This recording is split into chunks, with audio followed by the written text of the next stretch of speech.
Hello guys and welcome back to this channel, where today guys I'll be showing you how to contact Podia Support. So guys, the first thing that you of course need to do is go to Google and type in podia.com. After that you just need to go and log into your profile or register to Podia if you haven't already done that of course. But now guys, let's see what we actually have in front of us here.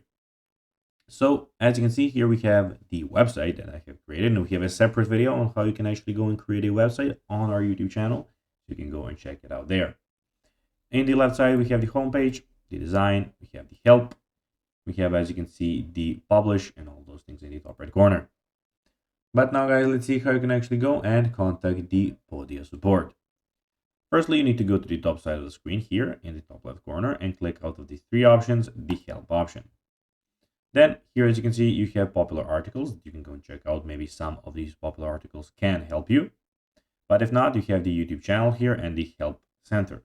You just need to go and click on the help center and you'll get here. And as you can see, you can go and help and ask them for some help here. So you have the frequently asked questions and everything in the help center, where you can of course contact them to get of course some help over the problems that you have on their website.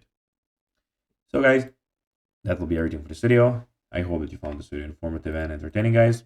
If you did, don't forget to like this video, share it, subscribe to the channel, and put the notifications on, as guys, this really helps us grow our channel. So if you have a few seconds, it will be pretty cool if you could do this for us. So guys, that will be everything for this video. I hope that you enjoyed it, and guys, as always, I'll be seeing you in the next video on this YouTube channel. Until then, as always, until the next video, bye guys.